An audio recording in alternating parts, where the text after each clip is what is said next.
Ang ating paksa po ay ang mabuting pastol. At ito po ay matatagpuan natin sa awit 23. Umpisahan na po natin, awit 23, verse 1 to 6. Umpisa po sa verse 1, si Yahweh ang aking pastol, hindi ako magkukulang. Ako'y pinahihimlay sa mainam na pastulan, at tinaakay niya ako sa tahimik na batisan. Verse 3, binibigyan niya ako ng iyong bagong kalakasan at sang-ayon sa pangako na kanyang binitewan. Sa matuwid na landasi, doon ako inaakay. Kahit na ang daang iyo'y tumatahak sa karimlan, hindi ako matatakot pagkat ikaw ay kaagapay. Ang tungkod mo at pamalo, ang gabay ko at sanggala. Yun po yung verse 4. Verse 5, sa harapan ng lingkod mo, ikaw ay may handang dulang. Ito'y iyong ginagawang nakikita ng kaaway. Nalulugod ka sa akin, na ulo ko ay langisan, at pati na ang saro ko ay iyong pinaapaw. And the last verse, verse 6, tunay na ang pag-ibig mo at ang iyong kabutihan sa akin tataglayin habang ako'y nabubuhay. Purihin po ang Panginoon. Hallelujah. Tayo po ay manalangin. Banal at dakilang Diyos na makapangyarihan sa lahat, tunay nga po Panginoon na kami ay nagpupuri, nagpapasalamat, dumadakila, sumasamba sa iyong pangalan.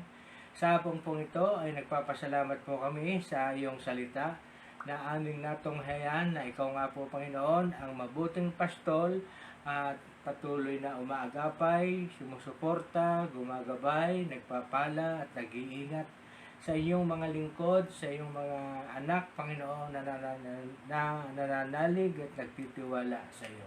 Lord, sa hapong po ito, itinataas ko po sa iyo ang lahat po ng naabot, nag-view later, lahat po ng nanonood po sa oras po ito, ay patuloy ko po silang itinataas sa iyo. Gayon din po, Panginoon, ang pasimuno, ang frontliner ng gawain ito, ang Milarpis family, sa pangunguna po ni Nanay Belia Pangilinan Milarpis at ang kanyang mga anak at mga apo, mga manugang. Ganon din po ng kanilang mga kaanak. Dalangin ko, O Diyos, na samahan niyo po kami ng Santo Espiritu upang ang mga salita mo na aming mapag-aaralan ay aming maitago sa pinakamatabang parte ng aming puso at isipan. Tunay nga po, Panginoon, ng karangalan at kakadakilaan ay sa iyo magpakailanman. Ito po ang sama namin dalangin sa pangalan ng aming Panginoong Jesucristo. Amen. Sabi ko nga po, ito po ay paksa natin nung nakaraang taon na hindi ko na po naibigay sa inyo dahil kami po ay nagkaroon po ng lakad nung araw na yon. Pero ito po ay nakasulat na. Pero pag ganitong nakasulat na, pag nire-review, mahirap na pong kaya paano, pagpasensyahan nyo po, ako'y babasa na lamang ng babasa dahil hindi po maganda ang aking pakiramdam. Purihin po ang Panginoon.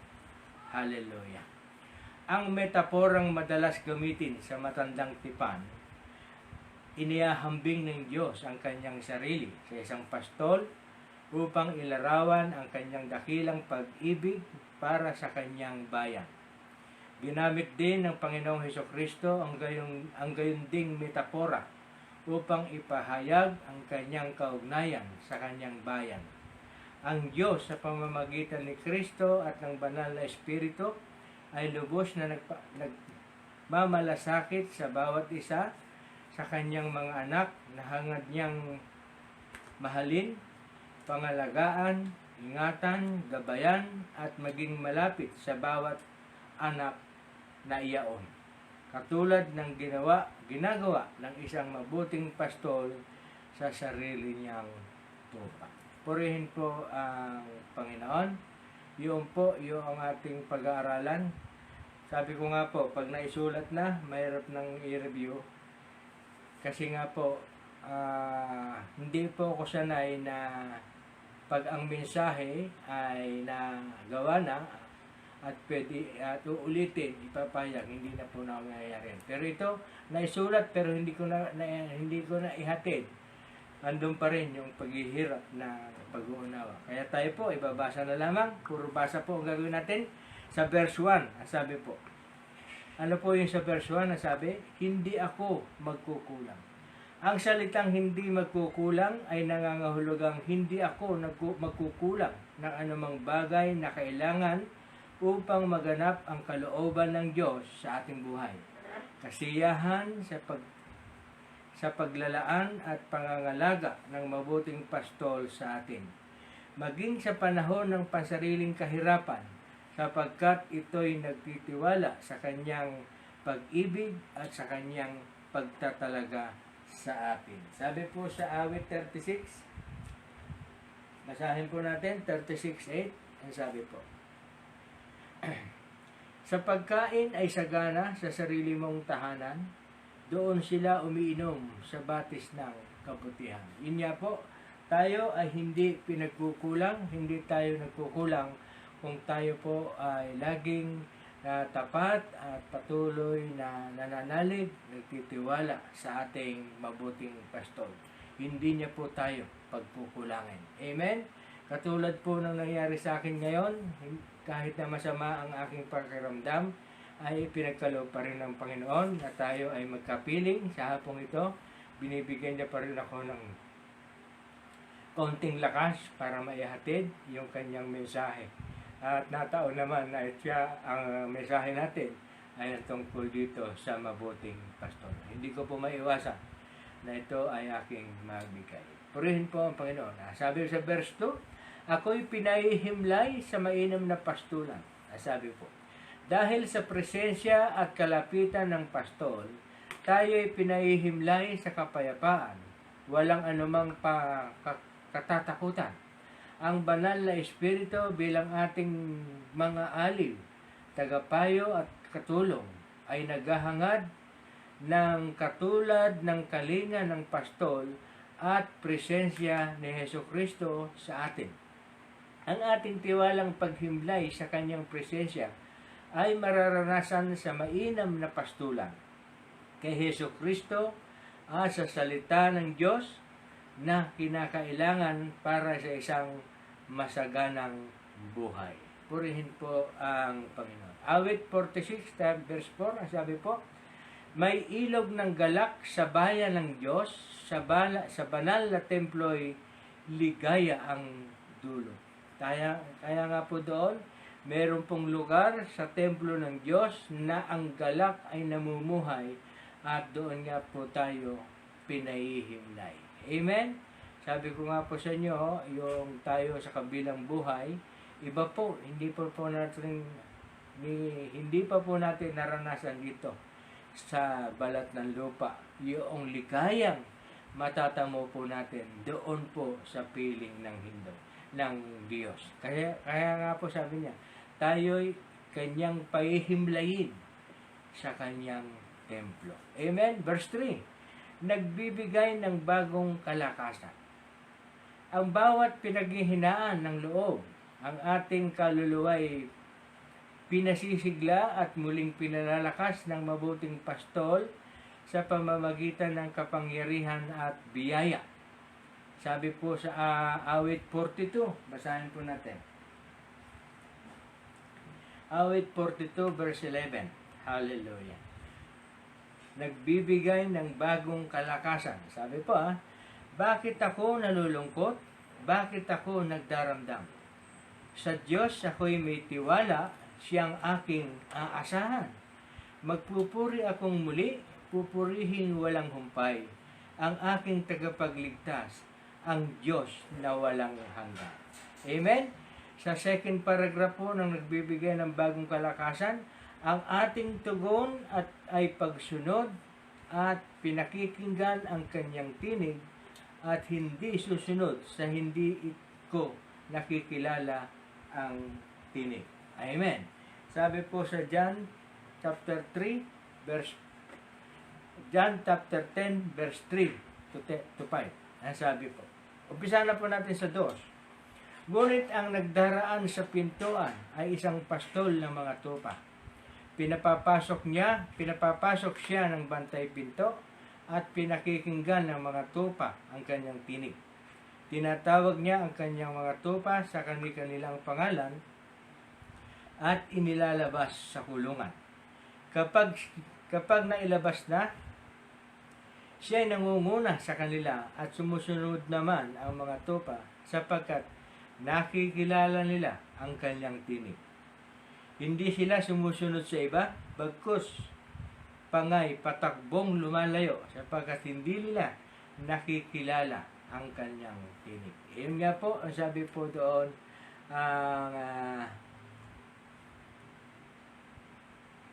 yun nga po ang sabi, ang nagbibigay ng bagong kalakasan. Yung pagsunod, yung ating tugon at pagsunod ay pinakikinggan ang kanyang tinig. Yun po yung parte natin, yung tayo ay sumusunod at nakikinig sa payo ng ating Panginoong Hesukristo.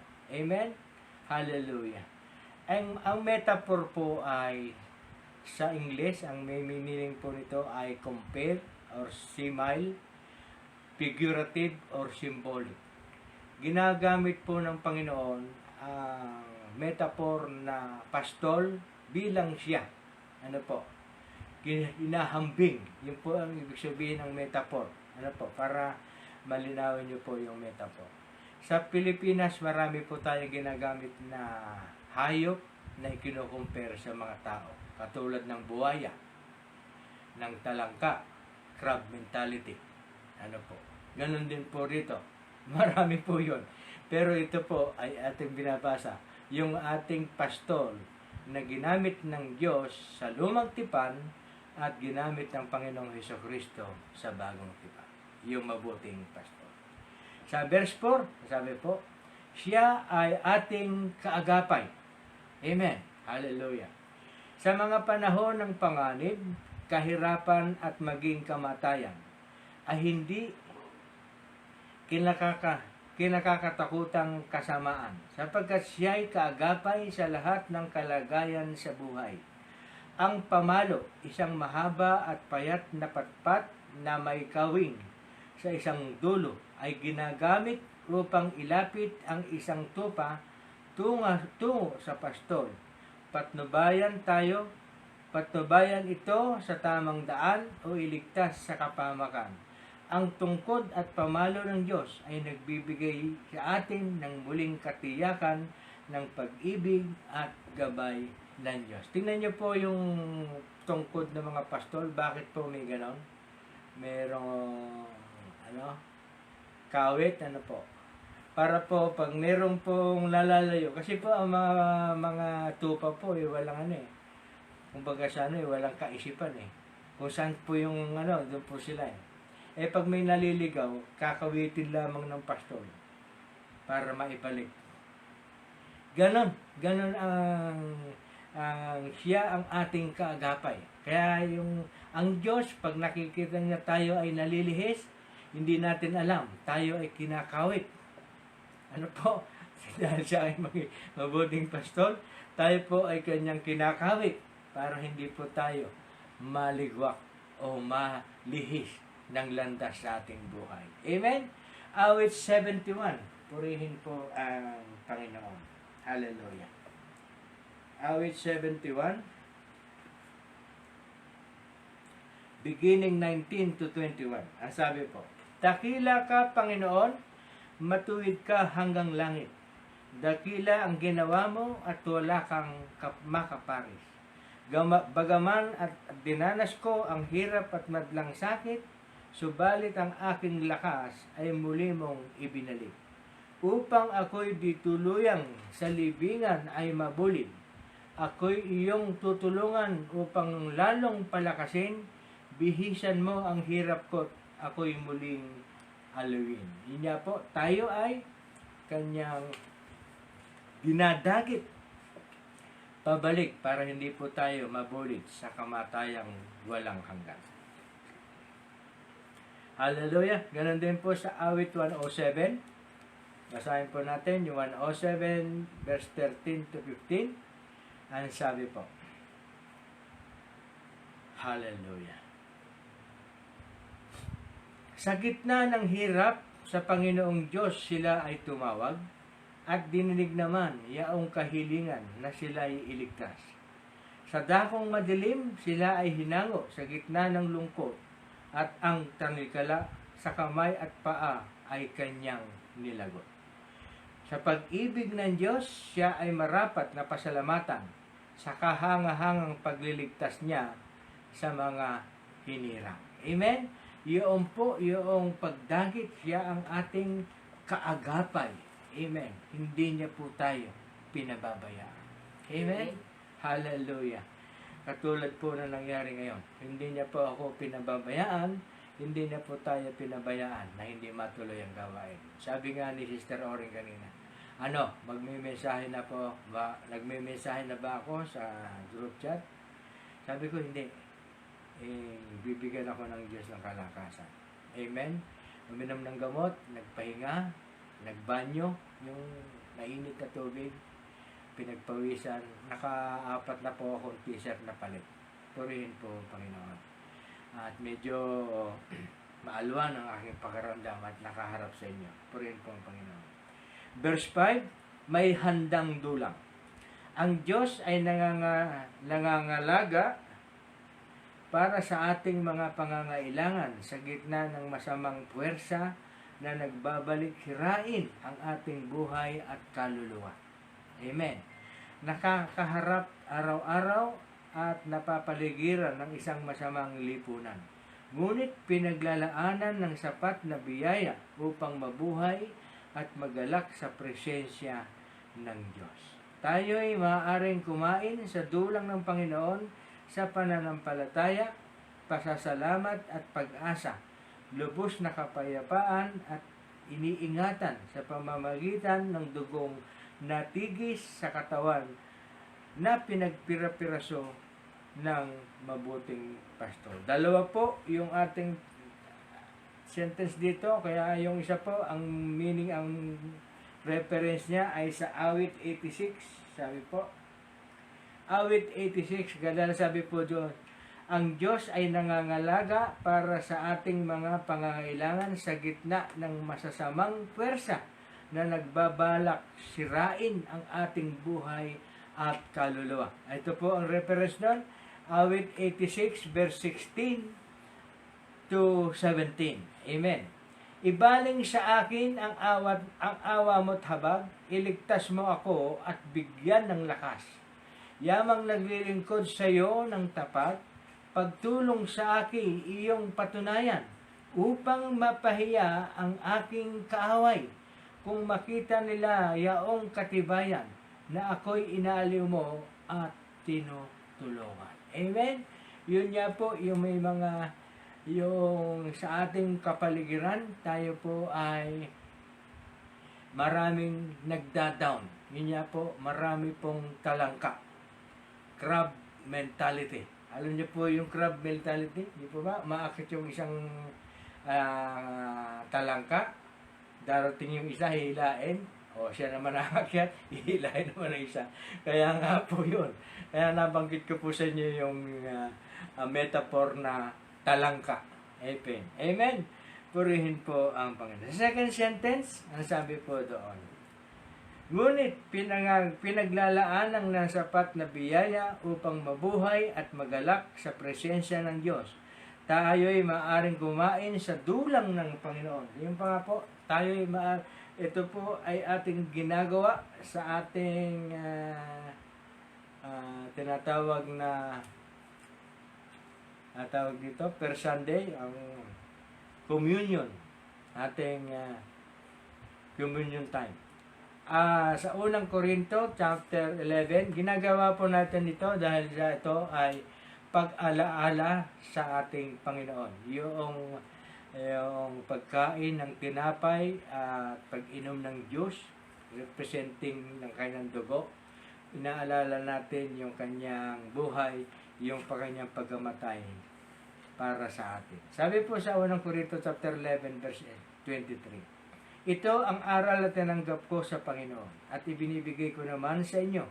Ang Panginoong Hesus noong gabing siya'y ipagkanulo ay dumumpot ng tinapay, nagpasalamat at pinagpira-pirasaw ito at sinabi, ito ang aking katawan na iahandog para sa inyo. Yun nga po, pinagpira-piraso para tayo ay mabiyayaan. Tayo po yung kanyang katawan ay napagpira-piraso para sa ating kaligtasan. Amen? Gayon din naman, matapos maghapunan ay hinawakan niya ang saro at sinabi, ang sarong ito ang bagong tipan na pinagtitibay ng aking dugo. Tuwing iinumin ninyo ito, gawin ninyo bilang pag-aalaala sa akin. Sapagkat tuwing kakain kayo ng tinapay na ito at iinom sa sarong ito, ay ipinahahayag ninyo ang kamatayan ng Panginoon hanggang sa muling pagparito niya. Amen? Kaya nga po yun, may handa siyang dulang na ibig sabihin tayo ay pwedeng lumapit sa kanyang inihandang dulang. Ang sabi po, natatandaan niyo po yung sa John 14, sa bahay ng aking ama ay maraming silid, di ba nabanggit ko sa inyo na kayo ay aking ipaghahanda at ako'y muling babalik upang kayo ay kaunin upang manirahan doon po sa inahanda niya. Yun po yung handang dulang ng Diyos. Tayo ay makakasama niya. Amen. Makakabahagi niya doon po sa kanyang inihanda. Amen? Amen. Hallelujah. And the last verse, tunay na pag-ibig at kabutihan ng Diyos. Amen. Ang paglalakbay natin sa buhay na ito, nakasama ang mabuting pastol, ay patuloy tayong tumatanggap ng tulong, kabutihan at pagtataguyod. Tayo'y makapagtitiwala sa mabuting pastol upang gumawa sa lahat ng bagay para sa ikabubuti mo. Ang layo ng ating, excuse me lang po,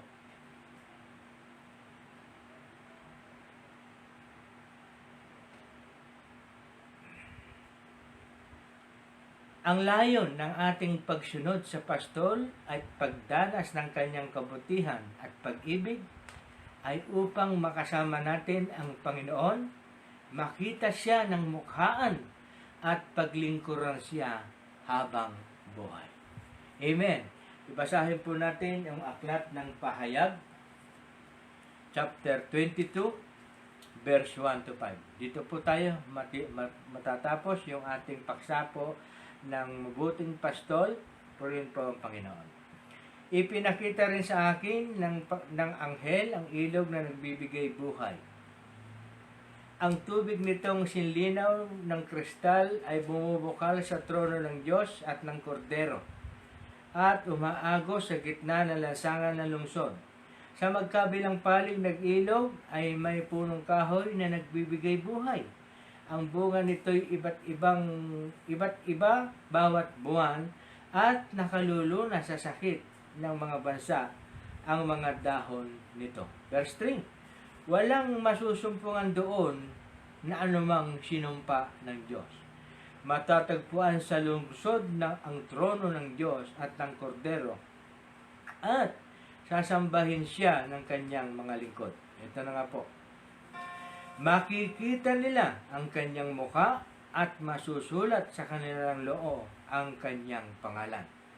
Dooy walang gabi at hindi na sila mangangailangan ng mga ilawan o ng liwanag ng araw, pagkat ang Panginoong Diyos ang magiging ilaw nila at maghahari sila magpakailanman. Yun nga po, ang tunay na pag-ibig at kabutihan ng Diyos ay tayo ay kanyang gustong makapiling, makasama, makaharap ng harap-harapan. Napakaganda po ng kanyang layunin sa ating mga nananampalataya. Sabi ko po kanina sa ating introduction, ang metaporang madalas gamitin sa matandang tipan. Ito po yung mga supporting verses na ginamit po ng Panginoong Diyos. Ang metaporang mabuting pastol. Sa awit 28 verse 9, maliban po sa 23 na ating paksa, ginamit po yung pastol. Di po ba? Ang mabuting pastol. Ganon din po sa awit 28 verse 9, pagpapalain sila, iingatan mo Yahweh, sila'y iyong kawan, ililigtas mo sila nang hindi mapahamak ang mga hinirang. Bilang pastol nila, iyong kalingain sila habang buhay. Isa po yun. Marami pa po ito. Pagbibigyan po natin yung dalawa pa sa isa pa sa awit. Awit 79:13. Lingkod mo kaming parang mga tupa sa iyong pastulan. Magpupuring lagit, magpapasalamat sa iyong pangalan. Ikaw nga, sabi niya po, tayo ay kanyang mga tupa at siya yung ating pastol. Pagbigyan naman natin yung kay Isaiah at saka Jeremiah. Marami po sa aklat ng awit. Pero po ito, para kulang po tayo sa oras, supporting verses po ito kasi ginamit po sa matandang tipan ang salitang mabuting pastol ng ating Diyos amang makapangyarihan. Sabi nga po, Isaiah 40:11, tulad ng pastol, yaong kawan niya ay kakalingain sa sariling bisig, yaong mga tupay kanyang titipunin sa kanyang kandungan, ay pagyayamanin at papatnubayan ang tupang may supling. Amen? Isaiah yun. Sa Jeremiah 31:10, mga bansa, pakinggan ninyo ang sabi ni Yahweh, at ipahayag ninyo sa malalayong lupain, pinangangalat ko ang mga anak ni Israel, ngunit sila'y muli kong titipunin at aalagaan, gaya ng pagbabantay ng isang pastol sa kanyang mga tupa. Tingnan po, yung simile na ginamit po ng Diyos o metaphor na ginamit ng Diyos sa mabuting pastol sa lumang tipan ay ganun din, ginamit din ng ating Panginoon sa bagong tipan sa aklat po ng 1 chapter 10 verse 11. Sabi po, ako ang mabuting pastol, iniaalay na mabuting pastol ang kanyang buhay para sa mga tupa. Ang upahan ay tumatakas kapag nakikitang dumarating ang asong gubat. Iniiwan niya ang mga tupa, palibhasa hindi siya pastol at hindi kanya ang mga tupa. Kaya't sinisila ng asong gubat ang mga ito at pinangangalat. Tumatakas siya, palibhasa upahan lamang, at walang malasakit sa mga tupa. Ako ang mabuting pastol, sabi ng ating Panginoong Hesukristo. Kung paanong nakikilala ako ng Ama at siya nakikilala ko, gayon din naman nakikilala ko ang aking mga tupa at ako naman ay nakikilala nila at inaalay ko ang aking buhay para sa aking mga tupa. Yung mga hindi po tunay na pastol ay pababayaan kasi nga po ay wala pong malasakit. Pero ang tunay na pastol, katulad po ng ating Panginoong Hesukristo, hindi niya po tayo iiwanan. Hindi niya po tayo pababayaan. Kaya nga po, siya po yung mabuting pastol. Amen. Purihin po ang Panginoon. Basahin po natin ang ating conclusion. Hallelujah.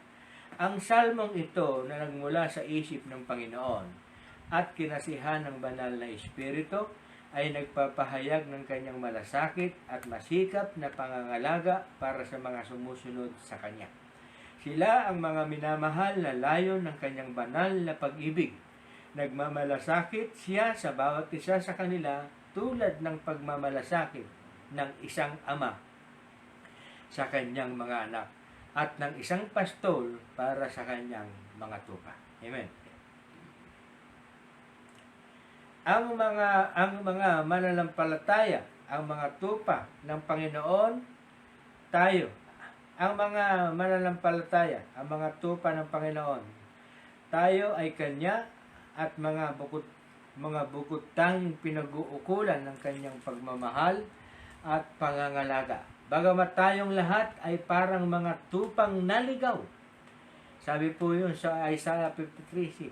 Tinubos tayo ng Panginoon sa pamamagitan ng Kanyang dugong natigis at tayo ngayon ay Kanya bilang mga tupa niya maaari nating angkinin ang mga pangako ng salmong ito kung tayo ay tutugon sa kanyang tinig at susunod sa kanya. Pansinin niyo po 'yon.